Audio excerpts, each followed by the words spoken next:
अमेरिकी अड्डों पर ईरान के ऑपरेशन साइके का कहर बरस पड़ा है। ईरान ने एक साथ 4 से 5 मिलिट्री बेसों पर अटैक कर दिया है। खबर तो यह भी सामने आ रही है कि ईरान ने मिलिट्री हेलीकॉप्टर को फोड़ दिया है। बहरीन से लेकर कुवैत जॉर्डन तक ईरान की मिसाइलें गूंजी है। सैटेलाइट कम्युनिकेशन सेंटर से लेकर मिलिट्री एयरक्राफ्ट और हेलीकॉप्टर द्वारा इस्तेमाल किए जाने वाले ड्रोन हैंगर और एक फ्यूल स्टोरेज टैंक में भी आग लग गई है। दूसरी तरफ मुस्तफा खामनेई ने CIA और मोसाद को चकमा दे दिया है। साथ ही ईरान ने इजिप्ट को फॉल्स फ्लैग ऑपरेशन की जानकारी दी है। खबरें क्या है, एक एक करके सारी बताते हैं आपको। सबसे पहले इस खबर को देखिए।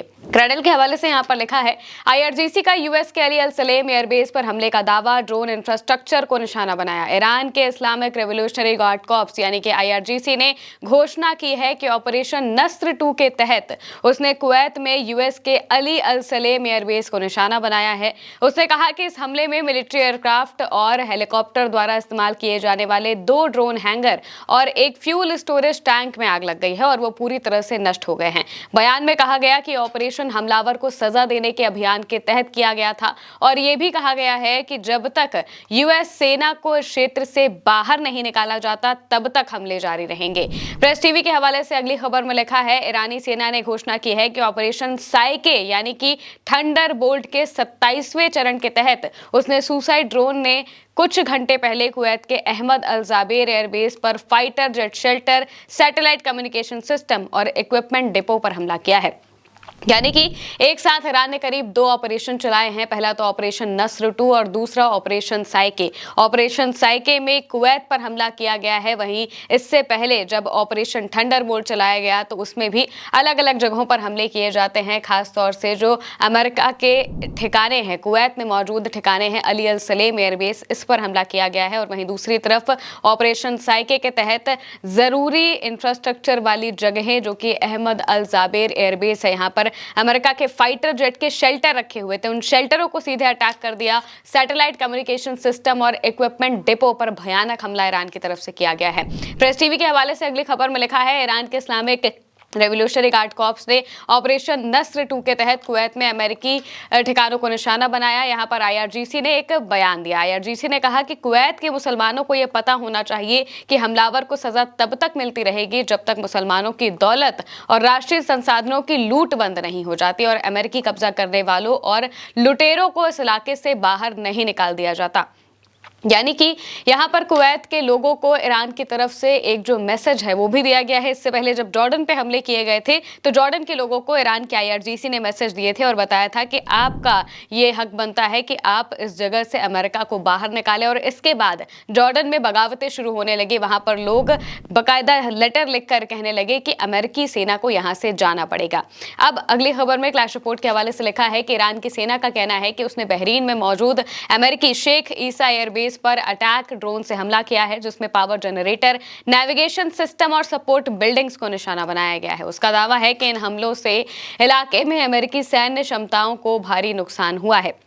यानी कि अमेरिका की वो जगह जहां पर लगातार जहां से अमेरिका ईरान को निशाना बना सकता है, जहां से वो पूरी चीज़ों को नेविगेट कर रहा है, उन सब जगहों पर हमला किया गया है और ईरान ने अटैक ड्रोन से यह हमला किया है। ईरान ने अपने ड्रोन्स की तादाद को भी एकदम से बढ़ा दिया है और सबसे बड़ी बात तो यह है कि उन्हें अपग्रेड भी किया है। शेख ईसा एयरबेस पर जो हमला हुआ, ये बताया जा रहा है कि जो ईरान के खास ड्रोन है गाजा और हदीद, उन ड्रोन से हमला किया गया है और इसे ईरान ने अपग्रेड किया है। इसके अलावा पावर सिस्टम, नेविगेशन सिस्टम और बिल्डिंग्स को निशाना बनाया गया है ईरान की तरफ से।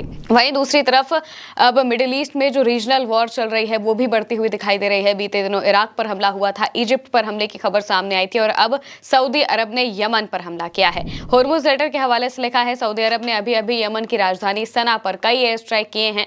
हूथी लीडर अब्दुल मलिक अल हूथी ने कुछ देर पहले चेतावनी दी थी। कहा था कि संकेतों से पता चलता है कि सऊदी पूरी तरह से तनाव बढ़ाने की ओर बढ़ रहा है। हम उनकी पूरी कोशिश का जवाब पूरी कोशिश से देंगे। यानी कि हमले के जो जवाब है वो हमले से ही दिए जाएंगे। ये बात यहाँ पर हूती संगठनों की तरफ से भी कही गई है। यानी कि यहाँ पर जो सऊदी अरब है वो ईरान के प्रॉक्सी से लड़ रहा है। ईरान की प्रॉक्सी संगठन इराक में बैठे हैं मिलिशिया ग्रुप और यमन में बैठे हैं हूथी ग्रुप। इनसे अब सऊदी अरेबिया अकेले लड़ रहा है। जाहिर सी बात है कि ईरान इसमें नहीं कूद सकता। इसी वजह से सऊदी अरब ईरान से डायरेक्ट ना लड़कर इन हूती संगठनों को और बाकी के जो संगठन है इन पर हमला कर रहा है ताकि इनकी ताकत को कमजोर किया जा सके और किसी तरीके से अमेरिका को फायदा पहुंचाया जा सके, ये कहा जा रहा है।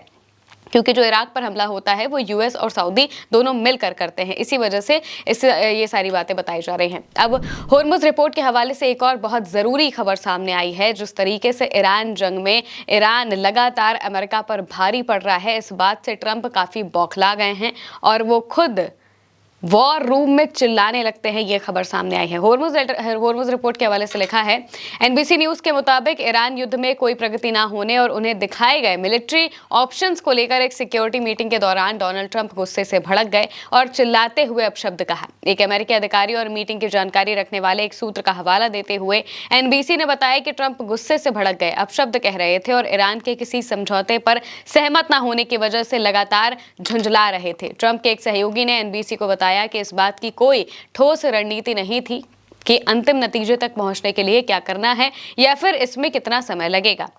उनका इरादा इसे लंबा खींचने वाला युद्ध बनाने का नहीं था, यानी कि अमेरिका की सेना को ही नहीं पता है कि आखिर उन्हें करना क्या है। जब उनके सामने ऑप्शंस रखे जा रहे हैं कि भाई आखिर हम ईरान के साथ जंग लड़ क्यों रहे हैं, वजह क्या है, हमें कौन से ऑब्जेक्टिव अचीव करने हैं, इस बात का कोई जवाब उन्हें सीधा नहीं मिल रहा है। कोई जो टुकड़ी है वो ये कह रही है कि हमें ईरान के सारे जो मिसाइल्स हैं, ड्रोन्स हैं, इन्हें खत्म करना है। कोई कह रहा है कि ईरान का न्यूक्लियर प्रोग्राम ध्वस्त करना है। कोई कह रहा है कि ईरान के तेल पर कब्जा करना है। सब अलग अलग बातें कह रहे हैं, किसी भी एक बात पर कोई सहमत नहीं है और इसी वजह से जो डोनाल्ड ट्रंप है वो पूरी तरह से चकरगिन्नी बन चुके हैं। उन्हें भी नहीं समझ में आ रहा है, तभी वो काफी ज्यादा गुस्से में भड़क जाते हैं, क्योंकि वो चाहते हैं कि आखिरकार ये जंग किसी तरीके से खत्म तो हो, कहीं पर हमें जीत तो मिले, लेकिन मिल नहीं पा रही है। और इसी वजह से ट्रंप इतना परेशान हो गए कि वो सीधे जो ऑफिसर्स हैं उन पर भड़कने लगते हैं, चिल्लाने लगते हैं, अपशब्द तक कह देते हैं, जिसका मतलब ये है कि मौजूदा वक्त में अमेरिका की हालत काफी बुरी हो रही है इस जंग में। अब अगली खबर में आपको बताते हैं कि कैसे सीआईए और मोसाद को ईरान के जो मौजूदा सुप्रीम लीडर हैं अयतुल्लाह मुज्तबा खामनेई, उन्होंने परेशान कर दिया है। उन्होंने पूरी तरह से इन दोनों ही जो सबसे बड़ी, सबसे अच्छी इंटेलिजेंस एजेंसीज हैं, इन्हें चकमा दे दिया है। होर्मुज रिपोर्ट के हवाले से लिखा है कि द टाइम्स के मुताबिक मोसाद और सीआईए ईरान के supreme leader Ayatollah Mojtaba Khamenei का पता लगाने की कोशिश कर रहे हैं, लेकिन अब तक उन्हें उनके बारे में कोई सुराग नहीं मिला। खबरों के मुताबिक खुफिया एजेंसियों ने एडवांस तरीकों का इस्तेमाल किया है, जिसमें सिक्योरिटी कैमरों तक पहुंचने और खास ट्रैकिंग टूल्स का इस्तेमाल शामिल है, लेकिन उन्हें कामयाबी नहीं मिली है। खामनेई ने कम्युनिकेशन के सभी रास्ते बंद कर रखे हैं।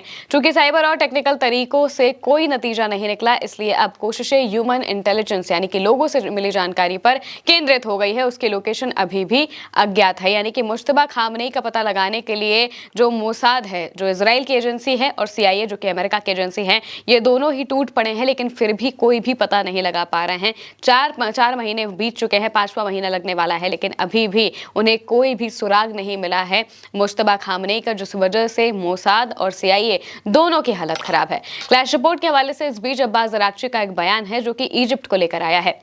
बीते दिनों हमने आपको ये खबर बताई थी कि इजिप्ट पर हमला हुआ है, ईरान की तरफ से ये हमला किया गया है, ऐसे आरोप लग रहे थे, लेकिन इसको लेकर अब अरागची ने बयान दिया है और उन्होंने इजिप्ट को पूरी तरह से सतर्क किया है। बताया है कि भाई आपको बच के रहना चाहिए, क्योंकि ये फॉल्स फ्लैग ऑपरेशन भी हो सकता है, यानी कि इजराइल और अमेरिका की तरफ से किया गया हमला हो सकता है, ताकि ईरान के खिलाफ बाकी देशों को भड़काया जा सके। ईरान के जो विदेश मंत्री हैं अब्बास अरागची, उनका बयान सामने आया है। अब्बास अरागची ने अपने बयान में कहा कि इजिप्ट को इस क्षेत्र में एक दोस्त और अहम साझेदार माना जाता है और उसकी सुरक्षा हमारे लिए सबसे बड़ी प्राथमिकता है। हमें इजराइल की साजिशों और फॉल्स फ्लैग ऑपरेशंस के प्रति सतर्क रहना चाहिए, जिनका मकसद क्षेत्रीय शांति को कमजोर करना है। ये खतरा साफ है, साझा है और इससे मुस्लिम एकजुटता को खतरा महसूस होता है। यानी कि यहाँ पर वो इस बात को बता रहे हैं कि किस तरीके से इजराइल लगातार अपने फॉल्स फ्लैग ऑपरेशन करके मुस्लिम देशों में फूट डालने की कोशिश कर रहा है। फिलहाल के लिए मेरे यानी महिमा के साथ इस खबर में इतना ही। आप देखते रहिए वर्ल्ड टच में।